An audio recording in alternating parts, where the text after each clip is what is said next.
أما بعد فأعوذ بالله من الشيطان الرجيم إن الدين عند الله الإسلام وقال تعالى في كلامه المجيد وفرقانه الحميد ومن يبتغ غير الإسلام دينا فلن يقبل منه وهو في الآخرة من الخاسرين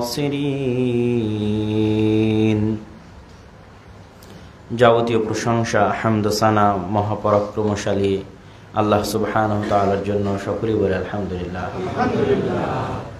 দরুদ ও সালাম বর্ষিত হোক পৃথিবীর সর্বশেষ এবং সর্বশ্রেষ্ঠ রাসূল আহমদ মুহাম্মদ মুস্তাফা সাল্লাল্লাহু আলাইহি ওয়াসাল্লাম। চলমান বাংলাদেশের পরিবর্তিত পরিস্থিতির উপরে ইসলামী খেলাফা বিষয়ে আমরা একটি জুমার খুতবা বাইতুল হামদ জামে মসজিদে দিয়েছিলাম রাজশাহীতে। তারপর একটি টিভি অনুষ্ঠানেও সে বিষয়ের সাথে সম্পৃক্ত কিছু আলোচনা হয়, কিন্তু আসলে পরিপূর্ণভাবে সকল দিক বিবেচনা করে আজকে এই জুমার খুতবায় ওই আলোচনাগুলোর সারমর্ম এবং তার সাথে আরও সংযুক্ত কিছু বিষয় তুলে ধরার চেষ্টা করব ইনশাআল্লাহুল আজিজ। ইসলামের রাষ্ট্র দর্শন, রাষ্ট্রে যখন ব্যাপক পরিবর্তন হয় তখনই আসলে রাষ্ট্র দর্শন আলোচনা করার সুযোগ আসে। আর যখন রাষ্ট্র একটি স্থিতিশীল অবস্থার মধ্যে থাকে তখন আসলে সেখানে এটি আলোচনা করা উলুবনে মুক্ত ছড়ানোর মতো। কিন্তু যেহেতু রাষ্ট্র একটি পরিবর্তিত পরিস্থিতির মধ্যে দিয়ে যাচ্ছে, সেহেতু মানুষের জানা উচিত যে ইসলামের রাষ্ট্রীয় দর্শন কি, ইসলাম রাষ্ট্র কিভাবে পরিচালিত হতে দেখতে চায়।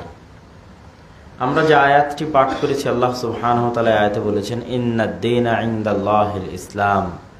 আল্লাহ সুবহানাহু ওয়া তাআলার নিকটে একমাত্র মনোনীত দিন বা জীবন বিধান বা শরিয়াহ হচ্ছে ইসলাম। দিন বলি, শরিয়াত বলি, এটি মূলত কমপ্লিট কোড অফ লাইফকে বোঝায়। মানুষের জীবনের পরিপূর্ণ রূপের যে নির্দেশনা, সেই নির্দেশনা ইসলামে আছে। ব্যক্তিগত, পারিবারিক, সামাজিক, রাষ্ট্রীয়, অর্থনৈতিক সকল দিকের সমাধান ইসলামে আছে।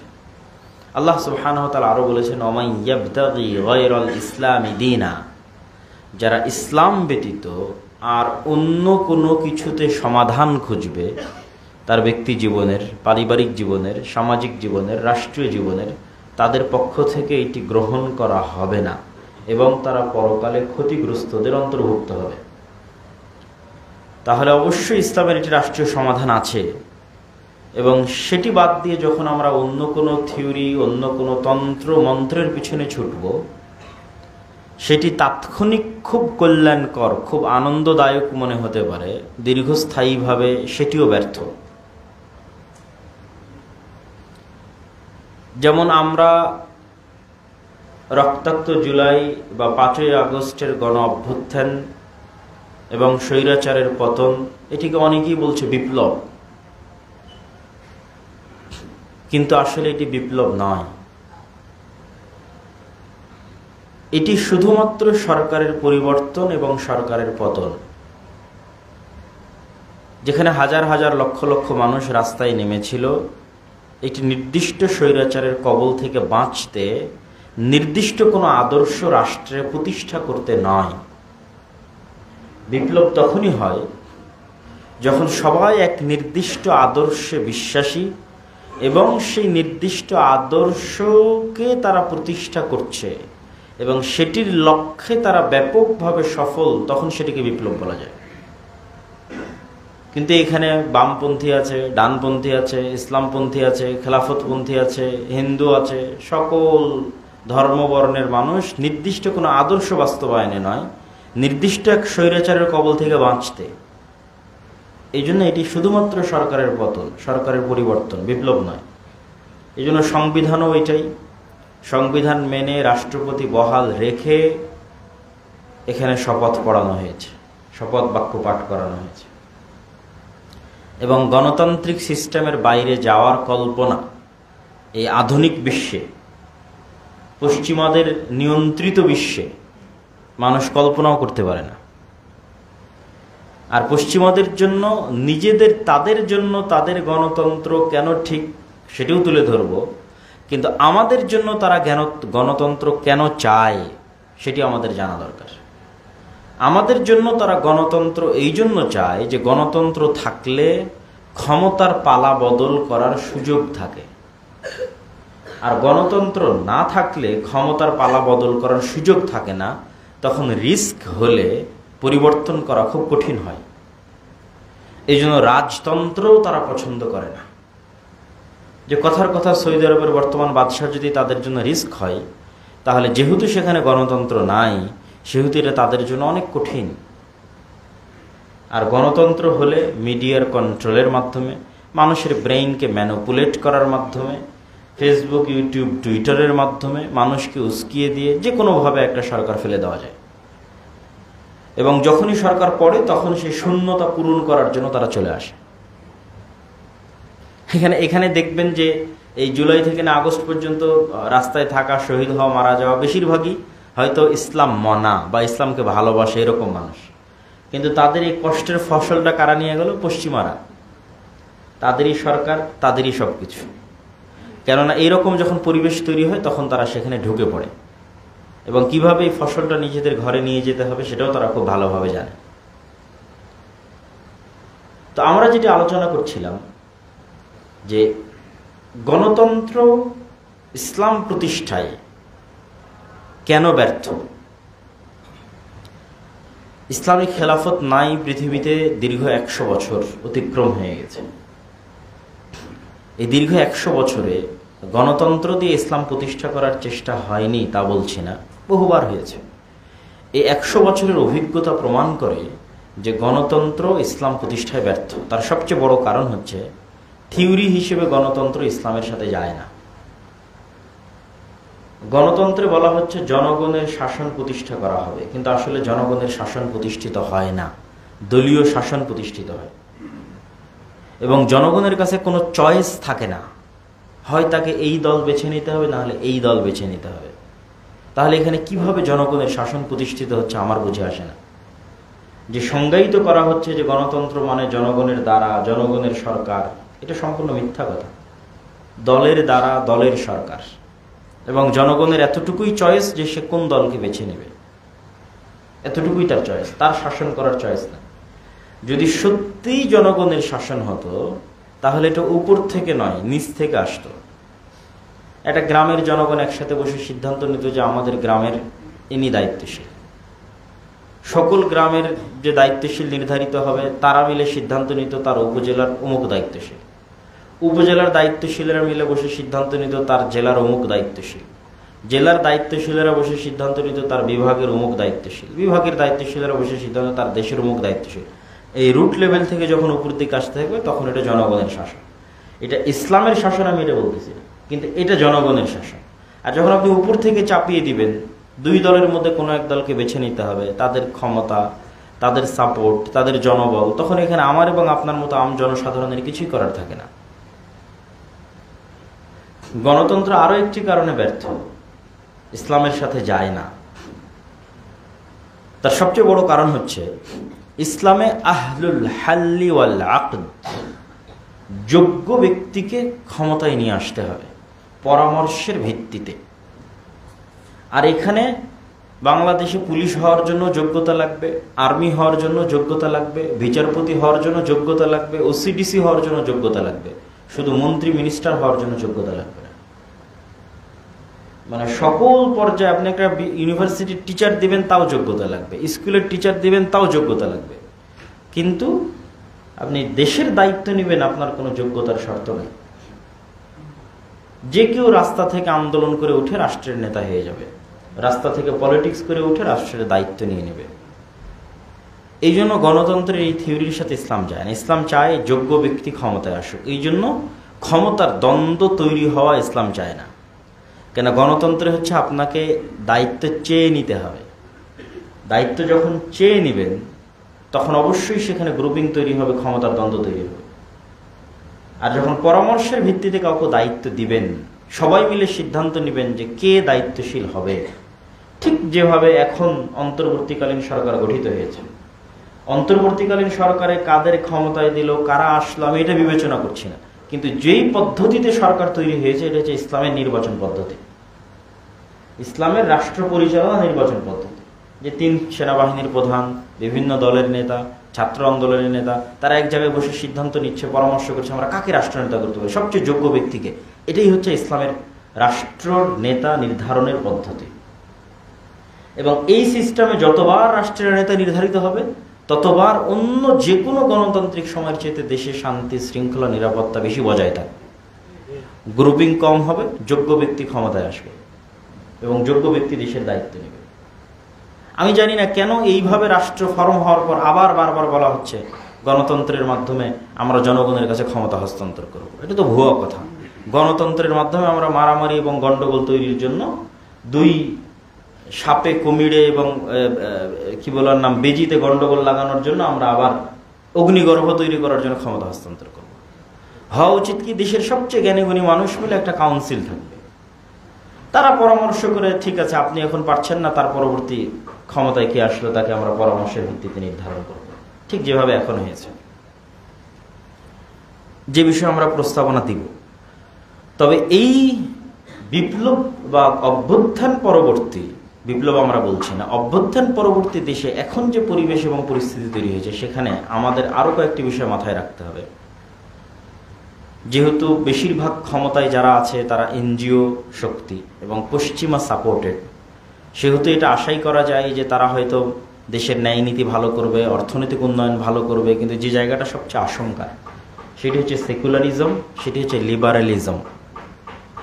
সেকুলারিজম মানে ধর্মনিরপেক্ষতা, লিবারালিজম মানে অবাধ স্বাধীনতা, অবাধ ব্যক্তি স্বাধীনতা, আনলিমিটেড ফ্রিডম, যেটার সাথে ইসলামের বিশ্বাস সরাসরি সাংঘর্ষিক।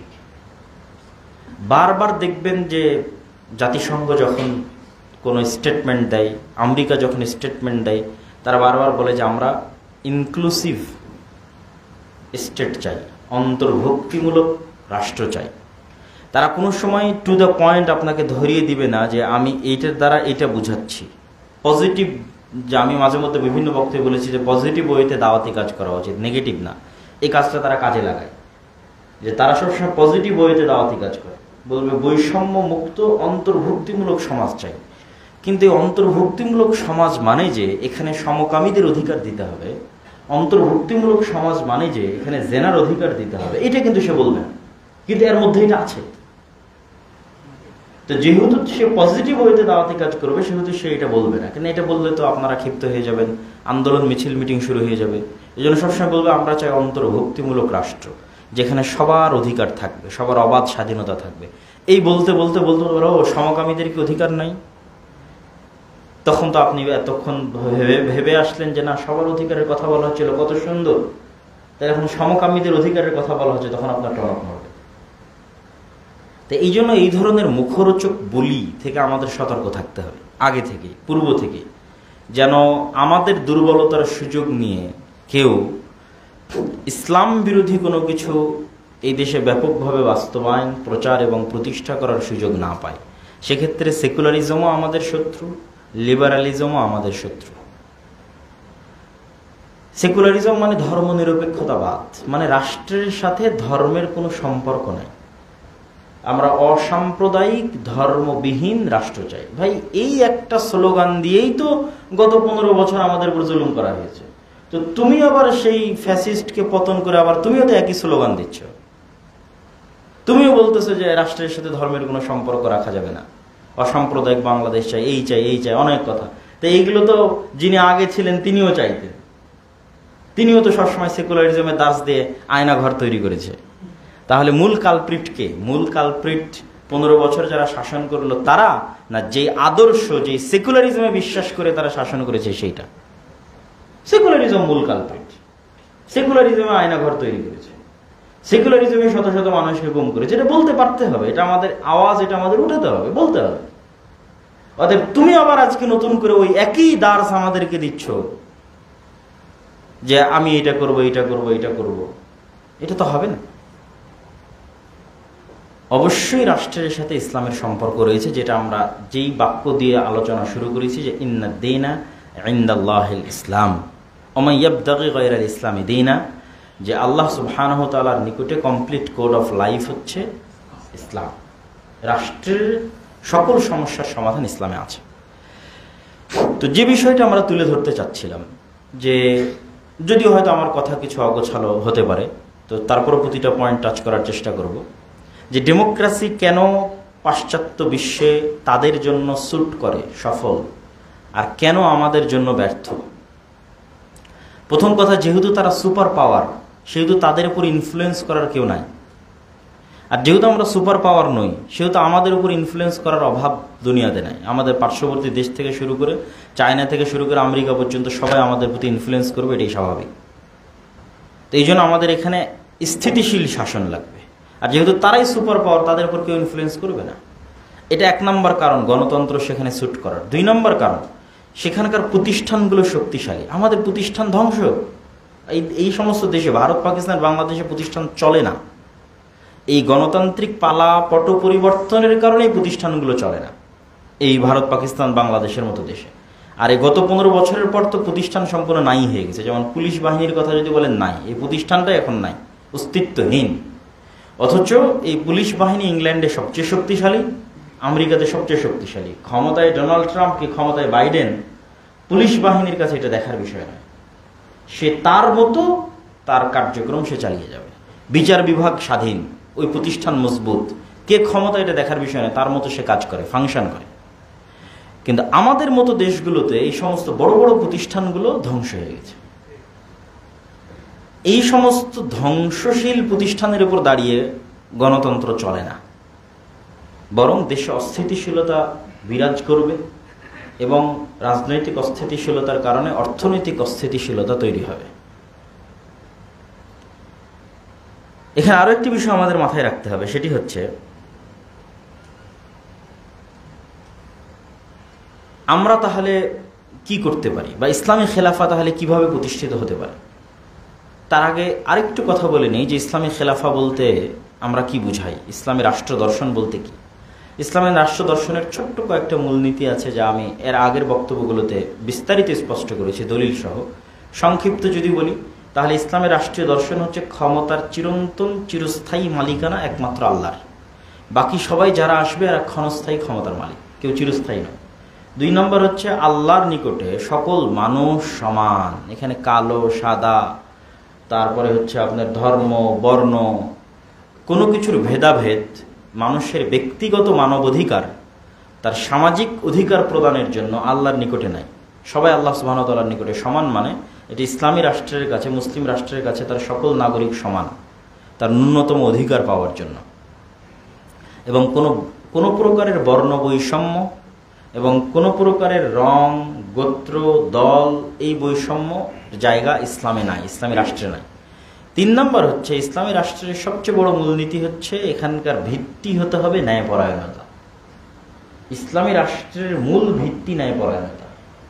আমরা অনেকেই মনে করি যে এই মোহাম্মদপুরের সব মানুষ 5 ওয়াক্ত সালাত আদায় করলেই মনে হয় ইসলামী রাষ্ট্র হয়ে গেল, মোহাম্মদপুরের সব মেয়েরা বোরখা পরলেই হয়তো ইসলামী রাষ্ট্র হয়ে গেল। জি না, এই মোহাম্মদপুরের সব মানুষ যদি 5 ওয়াক্ত সালাত আদায় করে আর সব মেয়ে যদি বোরখা পরে, কিন্তু এখানে যদি ন্যায়পরায়ণতা না থাকে, অন্যায় হয়, মানুষের অধিকারের সাথে ছিনিমিনি খেলা হয়, মানুষের প্রতি জুলম করা হয়, মানুষের ধন সম্পদ অন্যায়ভাবে ভক্ষণ করা হয়, যে জায়গার যোগ্য তাকে সেই জায়গায় দায়িত্ব দেওয়া না হয়, টাকার বিনিময়ে, আত্মীয় স্বজনের বিনিময়ে যদি মানুষ চাকরি পেয়ে যায়, যোগ্যতার বিনিময়ে নয়, তাহলে কোশ্চিনকালে এটা ইসলামী রাষ্ট্র নয়।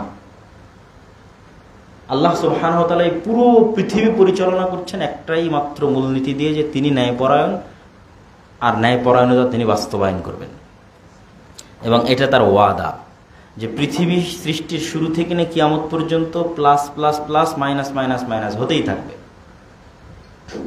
যেমন হয়তো গত 15 বছর যাদের উপর জুলুম হয়েছে তাদের খাতায় আছে মাইনাস মাইনাস মাইনাস মাইনাস, আর যারা টাকা পয়সা লুট করে নিয়ে গেছে, plus plus plus plus plus. এই প্লাস মাইনাসকে যতক্ষণ আল্লাহ জিরো না করবেন ততক্ষণ তিনি আল্লাহই নন, এটা তার দাবি। তিনি এটাকে কিয়ামতের মাঠে টোটাল জিরো করবেন, চুল পরিমাণ প্লাস মাইনাস থাকবে না। যে যার যতটুকু পাওনা ততটুকু তিনি তাকে বুঝিয়ে দিবেন। এই জন্য তিনি প্রতিপালক রব্বুল আলামিন, এটা তিনি কিয়ামতের মাঠে করবেন।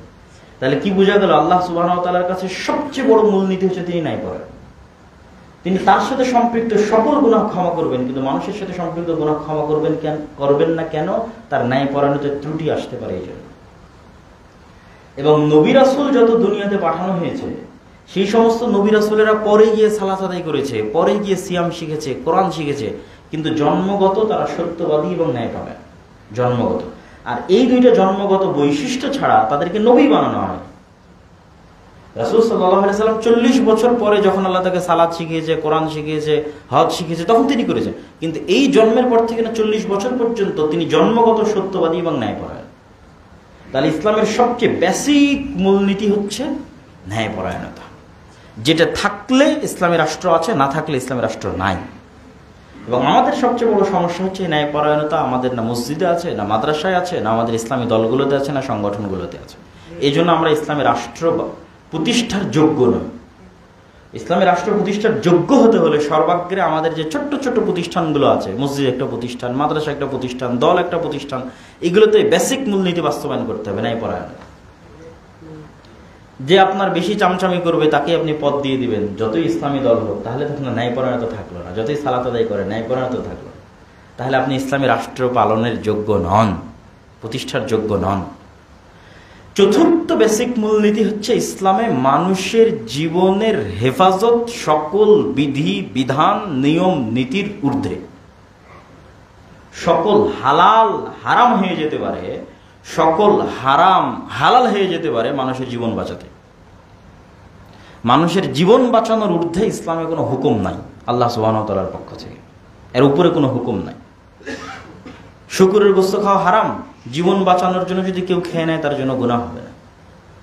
কেন? ইসলামের সকল ফরজের উপরের ফরজ, বড় ফরজ হচ্ছে লাইফ সেভিং, জীবন বাঁচানো। এটা হচ্ছে আপনি যখন দেখবেন একটা ইসলামী রাষ্ট্র প্রতিষ্ঠা হয়েছে, তখন সবচেয়ে যে সেফটিটা প্রতিষ্ঠা হবে সেটা হচ্ছে প্রত্যেকটা নাগরিকের জীবনের নিরাপত্তা প্রতিষ্ঠা।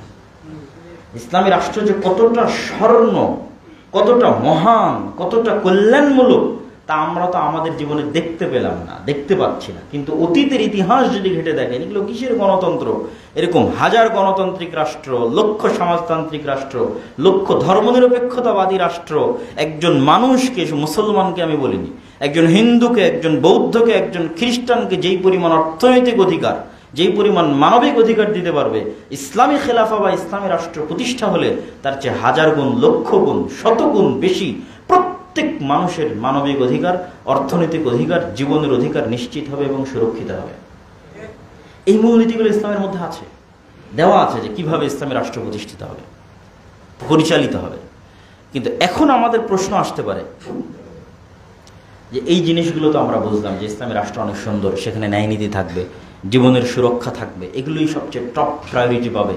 এবং ইসলামী রাষ্ট্র হচ্ছে একটি কল্যাণমূলক রাষ্ট্র, যেখানে অন্ন, বস্ত্র, বাসস্থান, থাকার জায়গা, কাপড়ের ব্যবস্থা, চিকিৎসার ব্যবস্থা, শিক্ষার ব্যবস্থা, এগুলোর মূল জিম্মেদার রাষ্ট্র। একটা কুকুরও যদি না খেয়ে মারা যায় তাহলে এর জন্য দায়ী থাকবে রাষ্ট্রের দায়িত্বশীল, এবং এই ভয়ে সে তটস্থ থাকবে, যেমন ওমর ইবনুল খাত্তাব তটস্থ থাকতেন।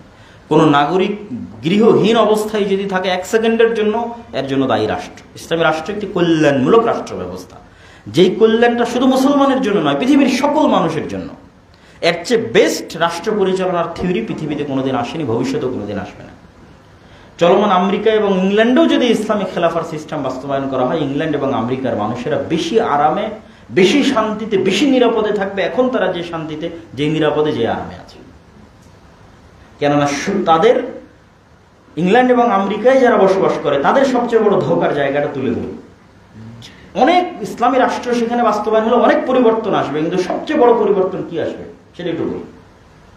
ধরেন আজকে ইংল্যান্ডের যে নাগরিক, আমেরিকার যে নাগরিক, তারা পৃথিবীর সবচেয়ে উন্নত রাষ্ট্র ব্যবস্থায় বসবাস করছে, তাদের জীবনের অধিকার আছে, শিক্ষার অধিকার আছে, চিকিৎসার অধিকার আছে, কিন্তু একটা জায়গায় তাদেরকে গোলাম বানিয়ে রাখা আছে। এই গোলামি থেকেও তারা মুক্তি পাবে যদি ওখানে ইসলামী রাষ্ট্র প্রতিষ্ঠা হয়, সেটি হচ্ছে অর্থনৈতিক গোলামি। সেটা যে সুদী অর্থনীতি, সবচেয়ে ভয়ঙ্কর অর্থনীতি পৃথিবীর, মানুষকে গোলাম বানায়। আপনি সারা জীবন চাকরি করেও একটা নিজের টাকা দিয়ে একটা বাড়ি কিনতে পারবেন না, আপনাকে সরকারের কাছ থেকে লোন নিয়ে বাড়ি কিনতে হবে। এটাই হচ্ছে আমেরিকা এবং ইংল্যান্ডের সবচেয়ে বড় বাস্তবতা, সেটা হচ্ছে অর্থনৈতিক গোলামি।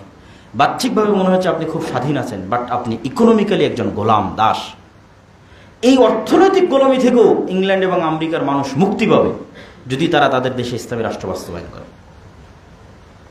আরও অনেক বিষয় আছে যেগুলো থেকে তারা মুক্তি পাবে, সেগুলো আজকের আলোচনা না বলে, কিন্তু বড় যে ব্যাপক পরিবর্তন হবে সেটা হচ্ছে এটা।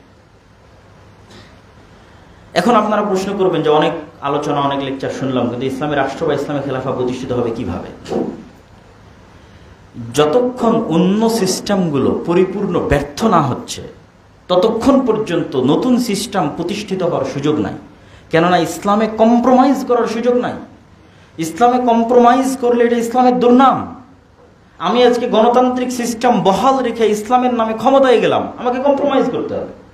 তখন যে অশান্তি এবং বিশৃঙ্খলা বিরাজ করবে আর দোষটা আসবে ইসলামের উপরে। এই জন্য ইসলামে কম্প্রোমাইজের সুযোগ নেই। তথা তোমার যে সিস্টেম আছে এই সিস্টেমটাকে টোটাল কোলাপস করতে হবে, ধ্বংস হতে হবে। যেমন আমাদের দেশে গণতান্ত্রিক সিস্টেম আছে, এটা পরিপূর্ণরূপে যেদিন ধ্বংস হয়ে যাবে ওই পরিপূর্ণ ধ্বংসের উপর ইসলামী খেলাফা প্রতিষ্ঠিত হবে। আপনি গণতান্ত্রিক সিস্টেম জিয়ে রেখে পরিপূর্ণ ইসলামী খেলাফা বাস্তবায়ন করতে পারবেন না। আংশিক সংযোজন, বিয়োজন, কম্প্রোমাইজের মাধ্যমে আপনাকে ক্ষমতায় আসতে হবে, যেটা ইসলামের জন্য দুর্নাম। তাহলে আপনি কি বলবেন যে না, আমরা তাহলে এখন জোরপূর্বক সেই সিস্টেমকে ধ্বংস করে দিই? সেটিও ইসলাম চায় না। আল্লাহ সুবহানাহু ওয়া তাআলার তাকদীরের লিখনে এবং পরিবেশ পরিস্থিতির কারণে যদি ধ্বংস হয়ে যায় সেটি আল্লাহ সুবহানাহু ওয়া তাআলার ইচ্ছা, সেটি আমাদের জন্য অপরচুনিটি, সুযোগ। কিন্তু আমরা জোর করে ধ্বংস করতে গেলে ওই যে জীবনের হেফাজত, মানুষের জীবনের হেফাজত ইসলামে 1 নাম্বার টপ প্রায়োরিটি। আপনি আজকে একটা পুলিশকে মারতে যাবেন, কাল একটা আর্মিকে মারতে যাবেন, সবাই মুসলিম, তারা পাল্টা আপনাকে মারতে আসবে, আপনিও মুসলিম।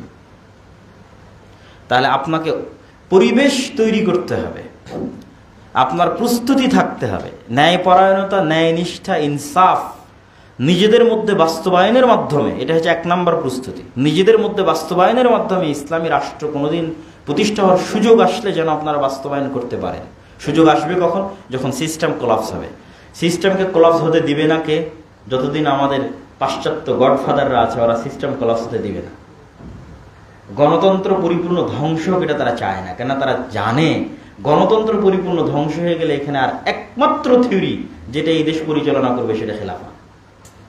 যেমনটা আফগানিস্তানে সংগঠিত হয়েছে, আফগানিস্তানের সিস্টেম ধ্বংস হয়ে গেছে, যেহেতু এখানে টানা 40 বছর থেকে যুদ্ধ চলতেছে। রাশিয়ার সাথে যুদ্ধ হয়েছে, আমেরিকার সাথে যুদ্ধ হয়েছে, মানে সেখানে কোনো সিস্টেম এক্সিস্ট করে না, ব্যর্থ। তো যখন সিস্টেম ব্যর্থ, সেখানে আমার একটা প্যারালাল, আমার একটা নীতি আছে, প্যারালাল একটা ক্ষমতা আছে, অটোমেটিক ওই ব্যর্থ সিস্টেমে আমি সরকার, এবং সেটা কোনো কম্প্রোমাইজ ছাড়া পূর্ণাঙ্গ উত্থান, ইসলামী ক্ষমতার এবং রাষ্ট্রের পূর্ণাঙ্গ উত্থান। এই যে অতীতের যে সরকার ছিল, এই সরকার যে পরিবেশ নিয়ে গেছিল এই দেশকে, এই পরিবেশ আর কিছুদিন চললে এখানে সিস্টেম কোলাপস হয়ে যেত, এখানে বাইরের প্রতিবেশী দেশ সংযুক্ত হয়ে যেত। তখন হ্যাঁ, তখন হয়তো এখানে 5-10 বছরের একটা গৃহযুদ্ধ হতো, কিন্তু ওই গৃহযুদ্ধের পরে এখানে ইসলামী খেলাফার উত্থান ঘটতে পারত। কেননা পরিপূর্ণ কোলাপসের উপর ভিত্তি করে পরিপূর্ণ ইসলামের উত্থান সম্ভব, আংশিক কোলাপসের উপর ভিত্তি করে আংশিক ইসলাম দিয়ে ইসলামের দুর্নাম হবে। কিন্তু এটা আমেরিকাই কখনো চায় না যেভাবে ধ্বংস হয়ে যায়। তখন তারা সেখানে এন্টার করে, ঢুকে আবার ওই আগের সিস্টেমটাকে বহাল রাখে। যেমন এখন আগের সিস্টেম বহাল হয়ে গেছে। আপনি হয়তো মনে করছেন যে যার চেহারা দেখতাম, যার প্রতি খুব রাগ, তাকে তো বিতাড়িত করে দিয়েছে, কিন্তু সিস্টেমটা ওটাই, এবং সিস্টেম ওটাই থাকবে। আমরা এখন পর্যন্ত ওই ব্রিটিশ আইনে শাসিত হচ্ছি, যে ব্রিটিশদের বিরুদ্ধে আমাদের পূর্বপুরুষেরা 190 বছর যুদ্ধ করেছে।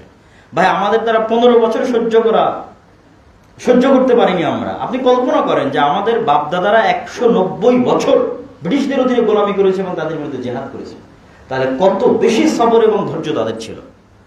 কিন্তু ওই 190 বছরের জেহাদ এবং 190 বছরের ব্রিটিশ বিরোধী রক্তাক্ত আন্দোলন, সশস্ত্র আন্দোলন যখন দেখলো দ্বিতীয় বিশ্বযুদ্ধের পরে, ইংল্যান্ড যখন দেখলো যে এই সমস্ত দেশ আর তার কাছে হাতে রাখা সম্ভব হচ্ছে না, তখন ওই যে তাদের সিস্টেম যেন ঠিক থাকে, খুব বুদ্ধিমান, উচ্চ মেধা সম্পন্ন, তাদের সিস্টেম ঠিক থাকবে, মানুষ দেখবে ব্রিটিশরা চলে গেছে, তখন তাদের মতোই একদল মানুষকে, ইংরেজি শিক্ষিত সুটেড বুটেড মানুষকে তারা তৈরি করলো, নতুন দল বানানোর সুযোগ দিল, কংগ্রেস বানাও, মুসলিম লীগ বানাও। অথচ এতদিন যারা যুদ্ধ করে আসছিল সশস্ত্র, এরা পর্দার আড়াল হয়ে গেল, লাইমলাইট থেকে বিচ্ছিন্ন হয়ে গেল। তারা নতুন দল তৈরি করার সুযোগ দিল, নতুন দল আসলো, সেগুলোতে তাদের আদর্শে আদর্শিত একদল মানুষ তাদের সিস্টেমের উপর ক্ষমতা দখল করলো। মানে ইন্ডিয়ান আর্মির প্রধান ব্রিটিশ, পাকিস্তান আর্মির প্রধান ব্রিটিশ, ঢাকা কলকাতা আলিয়া মাদ্রাসার প্রধান ব্রিটিশ। সেইটার পরে ওইটার উপরে পাকিস্তান আর্মি প্রতিষ্ঠিত হয়েছে, ইন্ডিয়ান আর্মি প্রতিষ্ঠিত হয়েছে। এখানে পরিপূর্ণ সিস্টেম পরিবর্তন হয়নি, সম্পূর্ণ সিস্টেম ওটাই ছিল, শুধু ব্রিটিশরা চলে গেছে। ওই আর্মিতে জাস্ট ব্রিটিশ সেনাপতির জায়গায় একজন মুসলিম সেনাপতি নিযুক্ত হয়েছে, কিন্তু আর্মির যে নিয়ম কানুন, দাড়ি কাটা যাবে না, অমুক করা যাবে না, তমুক করা যাবে না, সবই থেকে গেছে। এখানে তো পরিপূর্ণ বিপ্লব আসেনি এবং এটা তারা হতে দেয়নি। ওই একই নিয়মের মধ্যে আমরা আজও শাসিত হচ্ছি। 1947 থেকে যদি আজ 70-80 বছর হয়, আর 1971 থেকে যদি 50 বছর হয়, এবং এখন এই 15 বছরের ফ্যাসিবাদের পতনের পর আবার যে নতুন বাংলাদেশ, ওই একই সিস্টেম, একই নিয়ম। আপনি যে কোনো আইনের শুরুতে যান, সামাজিক আইন বলেন, যে কোনো আইন বলেন, পুলিশ আইন বলেন, শুরু হবে ব্রিটিশ 1870, 1860। যারা সমাজবিজ্ঞান পড়েছে, ইতিহাস পড়েছে, তারা খুঁজলেই দেখতে পাবে, দেশের সংবিধান পড়েছে, খুঁজলেই দেখতে পাবে। তাহলে আমার বিচার বিভাগের সিস্টেম কি? ব্রিটিশ। আমার শিক্ষানীতির সিস্টেম কি? ব্রিটিশ। আমার সেনাবাহিনীর সিস্টেম কি? ব্রিটিশ। এটা ব্রিটিশ সেনাবাহিনীর একটা খণ্ডিত অংশ। ইন্ডিয়ান আর্মি, পাকিস্তান আর্মি আর বাংলাদেশ আর্মি সবগুলোই ব্রিটিশ সেনাবাহিনীর পরবর্তী রেখে যাওয়া খণ্ডিত অংশ। তাহলে এই তিনটা দেশই এখন পর্যন্ত পরিচালিত হচ্ছে ব্রিটিশ রুলস অনুযায়ী। সেখানে যখন আমরা ইসলামের কথা বলি, তখন বলা হয় না, এই দেশে তো হিন্দু আছে, বৌদ্ধ আছে, পাহাড়ি আছে, এখানে ইসলাম। ইসলামে যেই পরিমাণ তারা নিরাপদ থাকবে সেটা অন্য জায়গায় থাকবে না। কিন্তু আমার প্রশ্ন হচ্ছে, সেটা বাদ দিলাম, আমার প্রশ্ন হচ্ছে, আমরা কি ব্রিটিশ? আমরা যদি ব্রিটিশ না হয়, তাহলে ব্রিটিশ ল দিয়ে কেন তুমি আমাদের শাসন করবা? তুমি এই পুরো সিস্টেম পরিবর্তন করো। সম্মানিত উপস্থিতি, তো এটা হচ্ছে ইসলামী খেলাফা প্রতিষ্ঠিত হওয়ার একমাত্র যে উপায় হতে পারে, সেটা আল্লাহ তৈরি করবে। আমাদের নিজে হাতে আমরা সেটির জন্য রক্তপাত সংঘটিত করতে পারি না, কেন ইসলামে মানুষের জীবন বাঁচানো, মুসলমানের জীবন বাঁচানো সর্বাগ্রে। কিন্তু তার জন্য আমাদের মধ্যে পূর্ব প্রস্তুতি থাকতে হবে। আল্লাহ সুবহানাহু ওয়া তাআলা চাইলে সেই পরিবেশ আল্লাহ সুবহানাহু ওয়া তাআলা তৈরি করেও দিতে পারে, এটা আল্লাহ সুবহানাহু ওয়া তাআলার ইচ্ছা। কিন্তু কম্প্রোমাইজ করে ক্ষমতায় যাওয়ার সুযোগ এবং ইসলামকে বিকৃত করার সুযোগ নাই। আচ্ছা, এই পরিবর্তিত পরিস্থিতিতে আরেকটি বিষয় টাচ করি। তাহলে আমাদের হাতে এখন সুযোগ কি সংস্কার করার? যেহেতু পূর্ণ বিপ্লব সাধিত হয়নি, এটা জাস্ট সরকারের পরিবর্তন। এই পরিবর্তিত পরিস্থিতিতে আমরা কথা বলার স্বাধীনতা পাচ্ছি, লেখার স্বাধীনতা পাচ্ছি। এই সুযোগে যেই সিস্টেম আছে, এই সিস্টেম যেহেতু পরিপূর্ণ কোলাপস হতে দেওয়া হয়নি, এবং যেহেতু পাশ্চাত্য পশ্চিমারা চাইবে না যে এটা পরিপূর্ণ ব্যর্থ হোক, সেহেতু আমাদের সাধ্য অনুযায়ী চেষ্টা করতে হবে অন্তত এই সিস্টেমটা একটু উন্নত হোক, সংস্কার হোক। এই উন্নত বা সংস্কারের দুইটা নাম আমি দিয়েছি, শরীয়ত বান্ধব এবং জনবান্ধব। পরিপূর্ণ শরীয়ত প্রতিষ্ঠা হবে না, কিন্তু শরীয়ত বান্ধব আর জনবান্ধব। জনবান্ধব হওয়ার জন্য আমেরিকা এবং ইংল্যান্ডের যে সিস্টেম আছে, সেটা যতটুকু ফলো করা যায় অনেকটাই যথেষ্ট। যেহেতু সুদবিহীন পরিপূর্ণ অর্থনীতি তারা প্রতিষ্ঠা হতে দিবে না, কিন্তু অন্তত ন্যূনতম মানবাধিকার এবং অর্থনৈতিক উন্নতির জন্য তাদের সিস্টেমটাই সর্বোচ্চ। তাহলে আমাদের লাগবে শরীয়ত বান্ধব। শরীয়ত বান্ধবের জন্য আমরা কি করতে পারি? শরীয়ত বান্ধবের জন্য সরাসরি ইসলামের সাথে সাংঘর্ষিক এমন কোনো বিষয় যেন এখানে স্থান না পায়। আপনি পরিপূর্ণ ইসলামী শাসন বাস্তবায়ন করতে পারছেন না, সেটি আপনার সীমাবদ্ধতা এবং ব্যর্থতা। কিন্তু ইসলামের সাথে সাংঘর্ষিক কোনো জিনিস আপনি মুসলমানদের উপর চাপিয়ে দিবেন, এটা হতে পারে না। যেমনটা আমরা লিবারালিজমের আলোচনার সময় করেছি। এটার জন্য আমাদের সচেতন এবং সজাগ থাকতে হবে, এবং ন্যূনতম সংবিধানে লিখিত থাকতে হবে যে এই দেশে ইসলাম বিরোধী কোনো আইন, ইসলামের সাথে সাংঘর্ষিক কোনো আইন এদেশে বাস্তবায়ন করা যাবে না। এবং আরেকটা বিষয়ের দিকে ফোকাস দিতে হবে, সেটা হচ্ছে এই দেশের স্বাধীনতা এবং সার্বভৌমত্ব। আমরা মুসলমান হিসেবে ন্যূনতম মুসলিম পরিচয় নিয়ে এই দেশে যে বসবাস করতে পারছি, এটা 1947-এ যে আন্দোলন, রাজনৈতিক আন্দোলন হয়েছিল, তার হালকা সুফল। এই দেশের স্বাধীনতা এবং সার্বভৌমত্ব যে 1947-এ আমরা যে সীমানা পেয়েছিলাম, এটা যদি ধ্বংস হয়ে যায়, স্বাধীনতা সার্বভৌমত্ব না থাকে, যেমনটা গত 15 বছরের নতজানু পররাষ্ট্রনীতির কারণে তৈরি হয়েছিল, তাহলে আমরা সামগ্রিকভাবে ক্ষতির সম্মুখীন হব। যেমন এখন যে বন্যা আমরা দেখলাম, এইরকম বন্যার সময় ডুবে মরা আর গ্রীষ্মকালে পানিবিহীন মরুভূমিতে পরিণত হওয়া, এটা তো বাংলাদেশের স্বাধীনতা এবং সার্বভৌমত্ব না থাকার প্রমাণ বহন করে। যেখানে সারা বিশ্বের আন্তর্জাতিক আইন কর্তৃক স্বীকৃত যে যখনই কোনো নদী দুই দেশের মধ্যে বর্ডার ক্রস করে, উজান থেকে ভাটিতে যায়, তখন এককভাবে উজানের কোনো দেশ ওই নদীতে বাঁধ দিয়ে ভাটির দেশের অনুমতি ছাড়া পানি প্রত্যাহার করতে পারে না। কিন্তু আমাদের সাথে গত 50 বছর থেকে এই জুলুম করা হচ্ছে। পদ্মা নদীকে হত্যা করা হয়েছে, পদ্মা নদীর 50-এর অধিক কাছাকাছি শাখা নদী নিহত হয়েছে, সারা বাংলাদেশে 300-র অধিক নদীকে হত্যা করা হয়েছে। পদ্মা নদীতে যেমন বাঁধ দেওয়া হয়েছে, তিস্তাতে আমাদের নিকটবর্তী বাঁধের নাম হচ্ছে গজলডোবা, আর এর অতিরিক্ত পাহাড়ের যতদিকে যাওয়া যাবে অসংখ্য বাঁধ আছে। পুরো তিস্তা নদী একটা মৃত মরুভূমিতে পরিণত হয়েছে। তাহলে গ্রীষ্মকালে পানি প্রত্যাহার করে এই নদীগুলোকে হত্যা করা হচ্ছে, আবার বন্যার সময় যখন পানি বেশি হয়ে যাচ্ছে, ছেড়ে দিচ্ছে, তখন আমার নদীর তোর ওই ধারণ ক্ষমতা নাই। যেহেতু শুষ্ক মরুভূমি নদী, বন্যার এত পানি সে ধারণ করবে কীভাবে? তখন কুমিল্লা ফেনীতে যে বন্যা হয়েছে এরকম বন্যা হচ্ছে, সিলেটে যে বন্যা হয়েছে এরকম বন্যা হচ্ছে। বন্যার ক্ষতির পরিমাণ আপনি কল্পনা করতে পারবেন না। এই বন্যার ক্ষতির পরিমাণ কল্পনা করতে পারবেন না। মাজা ভেঙে দেওয়া যেটাকে বলা হয়, ফেনী, কুমিল্লা, নোয়াখালীর মানুষের মাজা ভেঙে দেওয়া হয়েছে অর্থনৈতিকভাবে, এবং আন্তর্জাতিক আইন লঙ্ঘন করা হয়েছে যে আপনি বাঁধ খুলে দিবেন, তার পূর্বে ভাটির দেশকে জানাবেন না, এটা আন্তর্জাতিক আইনের লঙ্ঘন।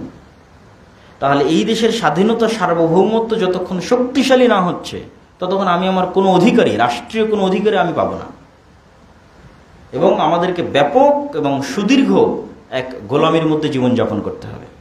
এই জন্য আমরা আরেকটি বিষয় এই সংস্কারের সাথে যুক্ত করতে পারি, সেটি হচ্ছে বাংলাদেশের স্বাধীনতা এবং সার্বভৌমত্ব।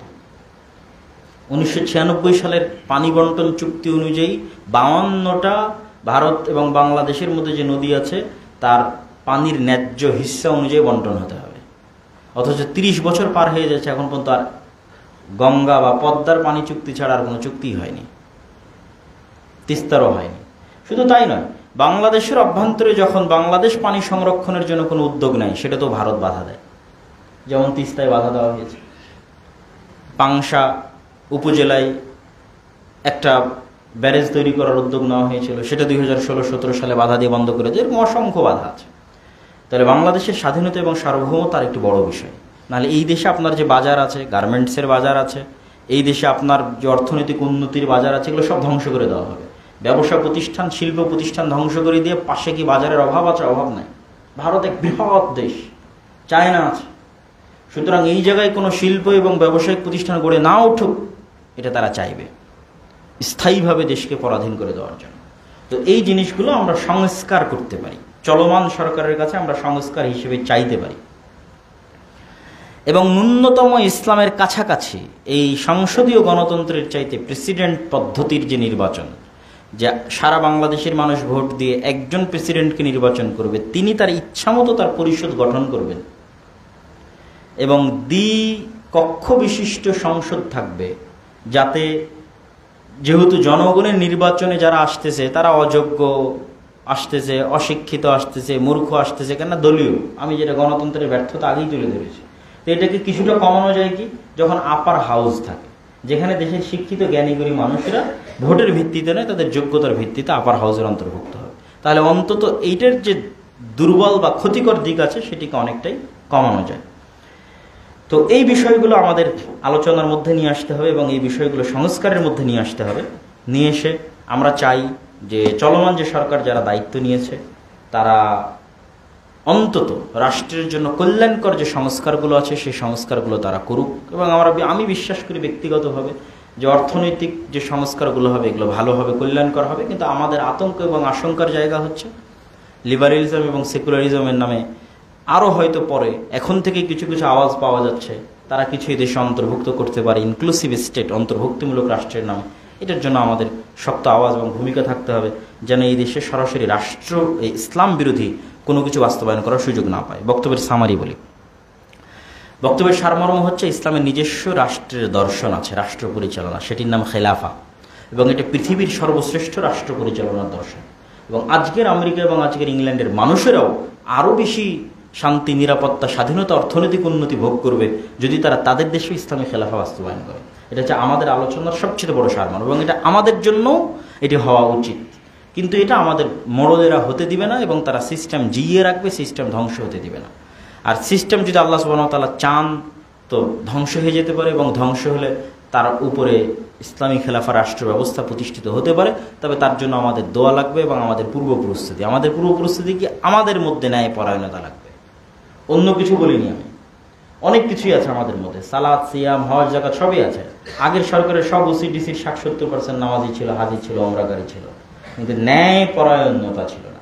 তাহলে আমাদের মসজিদ, মাদ্রাসা, শিক্ষা প্রতিষ্ঠান, দল, সংগঠন, এগুলোতে ন্যায় পরায়ণতা ফিরিয়ে নিয়ে আসতে হবে, ইনসাফ ফিরিয়ে নিয়ে আসতে হবে।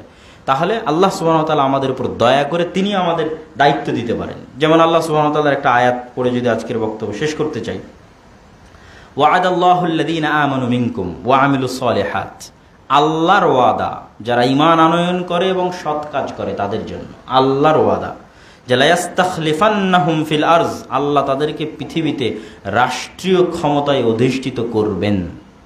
তাহলে আমাদেরকে আল্লাহ রাষ্ট্রীয় ক্ষমতায় অধিষ্ঠিত করছেন না মানে আমাদের ঈমানের ত্রুটি আছে, সৎ আমলের ত্রুটি আছে। এটা আল্লাহর ওয়াদা, আল্লাহ কোরআনে বলছেন যে আল্লাহর ওয়াদা যারা ঈমান আনয়ন করবে, সৎ আমল করবে, তাদেরকে আল্লাহ সুবহানাহু ওয়া তাআলা রাষ্ট্রীয় ক্ষমতায় অধিষ্ঠিত করবেন। কামাস্তাখলাফাল্লাযীনা মিন ক্বাবলিহিম, যেমন আল্লাহ সুবহানাহু ওয়া তাআলা তাদের পূর্ববর্তীদের করেছিলেন। ওয়ালা ইউমাক্কিনান্না লাহুম দীনাহুম, আর এটার দ্বারা আল্লাহ তার দ্বীনকে পৃথিবীতে শক্তিশালী এবং মজবুত করবেন। কোন দিনকে? আল্লাযী ইরতাদা লাহুম, যেই দিনকে আল্লাহ সুবহানাহু ওয়া তাআলা বাছাই করেছেন এই দুনিয়ার মানুষের জন্য। এটি সূরা নূরের 55-56 নম্বর আয়াত। তো এই আয়াতকে সামনে রেখে আমরা বলতে পারি যে আমরা যদি সংশোধন হই, আমরা যদি আমাদের মধ্যে ন্যায় পরায়ণতা প্রতিষ্ঠা করতে পারি। আপনি মনে করছেন ন্যায় পরায়ণতা মানে শুধু দায়িত্বশীল? জি না, পরিবারের মধ্যে ন্যায় পরায়ণতা থাকে। শাশুড়ি এবং বউ পরস্পরের মধ্যে সালাত, সিয়াম, হজ, যাকাত সব ঠিক থাকলেও ন্যায় পরায়ণতা ঠিক থাকে না। বিয়ে হওয়ার পর বাবা এবং সন্তানের মধ্যে সব ঠিক থাকলেও ন্যায় পরায়ণতা ঠিক থাকে না। বাবা মারা যাওয়ার পর ভাই বোনের মধ্যে সব ঠিক থাকলেও ভাই তার বোনকে তার বাবার সম্পত্তিতে ন্যায় অনুযায়ী জমি বন্টন করবে, এটা থাকে না। অথচ অনেক বড় আলহাজ, হাজি, হয়তো ডবল 50 বার 100 বার হয়তো হজ এবং উমরা পালন করেছে, কিন্তু তার বোনকে তার বাপের সম্পত্তিতে ন্যায়ের সাথে, যেখানে দামি জমি ওখানেও ভাগ দিবে, যেটা কম দামি জমি সেখানেও ভাগ দিবে, যেটা বাড়ি দামি বাড়ি সেখানেও ভাগ দিবে, যেটা কম দামি সেখানেও ভাগ দিবে। এই ন্যায় নাই। তাহলে আমাদের মুসলমানদের এই ন্যায় পরায়ণতা হারিয়ে গেছে কেন? ওই যে ব্রিটিশ সময়কাল থেকে না আজ পর্যন্ত এই যে 200 বছরের গোলামি, এই গোলামিটা আমাদের স্বভাব চরিত্র নষ্ট করে দিয়েছে। আমাদের জিনের রক্তের মধ্যে এই ন্যায়পরায়ণতা বিরোধী রক্ত ঢুকে গেছে গোলামির কারণে। এইটা থেকে বের হতে আরও সময় লাগবে, কিন্তু প্র্যাকটিস করতে হবে, চেষ্টা করতে হবে। এই জন্য আমাদের দ্রুত কিনে নেওয়া যায়, আমাদের দায়িত্বশীলেরা দ্রুত বিক্রি হয়ে যায়, ঘুষের কাছে বিক্রি হয়, টাকার কাছে বিক্রি হয়। কেন? আমাদের সব ঠিক আছে কিন্তু আমাদের মেরুদণ্ড সোজা না, মানে আমরা ন্যায় না। এই জন্য এমন মা লাগবে, এমন বাবা লাগবে যে হচ্ছে মেরুদণ্ড সোজাওয়ালা প্রজন্ম দিতে পারবে বাংলাদেশকে। শুধু নামাজি সালাত আদায়কারী নয়, মেরুদণ্ড সোজাওয়ালা প্রজন্ম দিবে, যে অর্থের কাছে, টাকার কাছে, কোনো লোভের কাছে বিক্রি হবে না, ন্যায় স্থির থাকবে। তাহলে এমনি দেখবেন এক সময় এদেশে ইসলামী শাসন ব্যবস্থা প্রতিষ্ঠিত হয়েছে। আল্লাহ সুবহানাহু ওয়া তাআলা করে দিবেন। আল্লাহ আমাদের আজকের এই বক্তব্য বুঝার এবং আমল করার তৌফিক দান করুক। আল্লাহুম্মা আমিন। আলহামদুলিল্লাহি ওয়াহদাহু ওয়াসসালাতু ওয়াসসালামু আলা মান লা নাবিয়্যা বা'দাহু। يا أيها الذين آمنوا صلوا عليه وسلموا تسليما. اللهم صل على محمد وعلى آل محمد كما صليت على إبراهيم وعلى آل إبراهيم إنك حميد مجيد. اللهم بارك على محمد وعلى آل محمد كما باركت على إبراهيم وعلى آل إبراهيم إنك حميد مجيد. ربنا ظلمنا أنفسنا وإن لم تغفر لنا وترحمنا لنكونن من الخاسرين. ربنا ظلمنا أنفسنا وإن لم تغفر لنا وترحمنا لنكونن من الخاسرين. ربنا ظلمنا أنفسنا وإن لم تغفر لنا وترحمنا لنكونن من الخاسرين. ربنا آتنا في الدنيا حسنة وفي الآخرة حسنة وقنا عذاب النار. ربنا آتنا في الدنيا حسنة وفي الآخرة حسنة وقنا عذاب النار. ربنا آتنا في الدنيا حسنة وفي الآخرة حسنة وقنا عذاب النار. رب ارحمهما كما ربياني صغيرا. رب ارحمهما كما ربياني صغيرا رب ارحمهما كما ربياني صغيرا اللهم انصر المسلمين المؤمنين المجاهدين في فلسطين اللهم انصر المؤمنين المسلمين المظلومين المجاهدين في فلسطين اللهم انصر المؤمنين المسلمين المظلومين المجاهدين في فلسطين اللهم اخذل اليهود والنصارى والكفرة والمشركين اللهم اخذل اليهود والنصارى والكفرة والمشركين اللهم اشف مرضانا ومرضى جميع المسلمين اللهم اشف مرضانا ومرضى جميع المسلمين اللهم اشف مرضانا ومرضى جميع المسلمين اللهم احفظ بلادنا وبلاد سائر المسلمين اللهم احفظ بلادنا من كيد الكائدين ومكر الماكرين اللهم احفظ بلادنا من كيد الكائدين ومكر الماكرين اللهم اصلح ولاة أمرنا وولاة أمر جميع المسلمين اللهم اصلح ولاة أمرنا وولاة أمر جميع المسلمين اللهم وفقهم لما تحب وترضى اللهم وفقهم لما تحب وترضى اللهم وفقهم لما تحب وترضى سبحان ربك رب العزة عما يصفون وسلام على المرسلين والحمد لله رب العالمين.